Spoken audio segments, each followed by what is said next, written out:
All right, ladies and gentlemen, I got Steven in the building, and well, this is one of those days where I would like to say that Steven is a football fan and not just a Manchester United fan. You know what I mean when that you know what I mean when that happens. Manchester United, well, at White Hart Lane, no, at the new Tottenham Stadium, fell flat, 2-0 actually. What happened? I don't know. I'm not Ten Hag. Well, okay. So from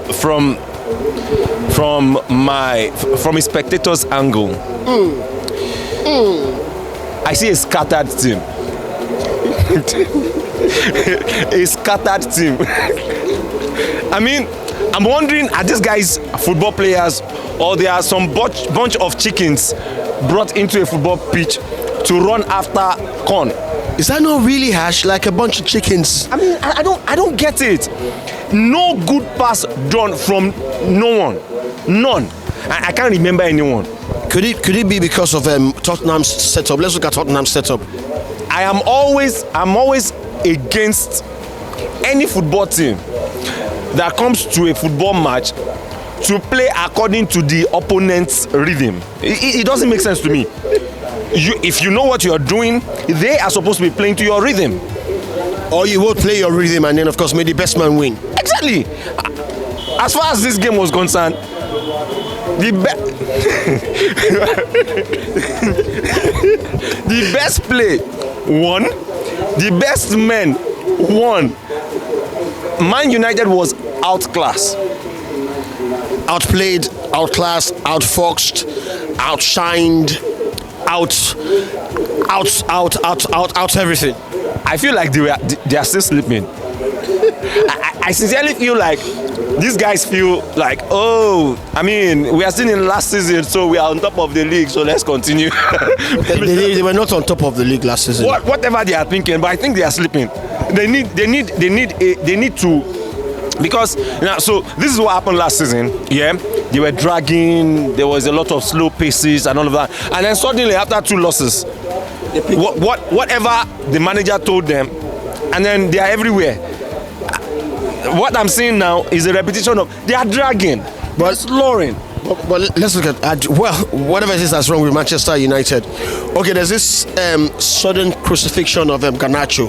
Unlike last season when he was the star boy for Manchester United, this season we're seeing him being crucified by a lot of fans, including your friend, my brother Odafe. So we are football fans. What we want to see is progress, consistency. Nobody, in fact, not in terms of football alone, in every sphere of life, nobody wants to see a retrogression. What you want to see is progress. What we are seeing from Garnacho is retrogress. Now, I must say this. I don't want to question his personal life, but I look at his life, I look at him, and I'm not convinced this guy wants to play football, really. This guy wants to play football, or this guy wants to play football for Manchester United? He wants to. I don't think he wants to play a successful football. There's a difference. You don't just push ball around. They make sacrifices for it. But let's look at it now. First game, it was below par. Second game too. Could it also be as a result of some technical arrangements, some technical glitches, some technical instructions from the manager? So this is what I think about the whole of Manchester United team in these 2 games. They all need to be reminded of what is at stake.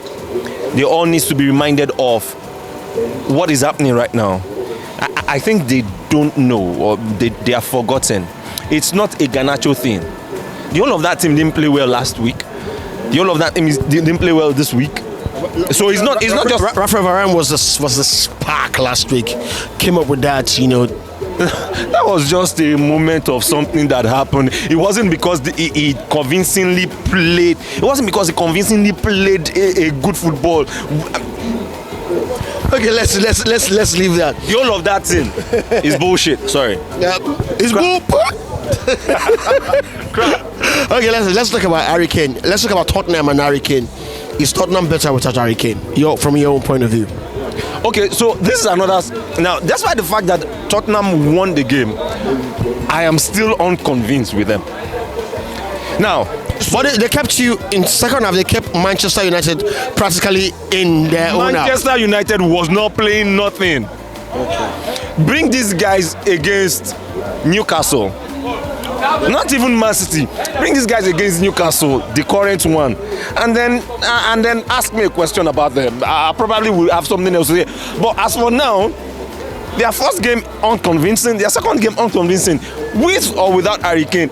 I don't know about Harry Kane, but what I am saying, that same Tottenham that has won Man U today, go still chop am. Okay, ladies and gentlemen, it's a long week to start. It's a long way to 38 games, and then of course there's just 2 games down the line. Manchester United stylishly managed to give joy last weekend, but this weekend no joy. Let's see what will happen at the end of the fact that they couldn't get nothing out of this game tells where we are as a team. Maybe it's too early to judge though. No, it's not too early to judge. It is evident that we have nothing in the midfield. Very evident. I mean, compared to what Tottenham had or has in the midfield, we have only Casemiro. And then Bissouma bust everyone around. We have only Casemiro.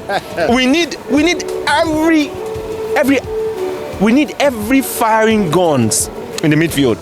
The midfield of, if this is the same midfield that will play how many games this season, we are in for it. Well, it's too early to judge. Let's see. No, it's not too early to judge. If this is the players we would have, if there are not going to be additions in that midfield, at least 2 or 3. Oh well, just give me 2, and probably add something to the midfield, to the forward. You know, because I can't trust this Anthony guy. I can't trust Garnacho. I can't really trust. Well, I don't want to say much about Rashford because I mean he's a winger, he's a pure winger, you know. But see these 2 guys, I want to leave Sancho out of this conversation for now. But Anthony, no. Ladies and gentlemen, I'll see you on the flip side. Steven is in no mood to take nonsense from Manchester United. Like I said, the game is bull.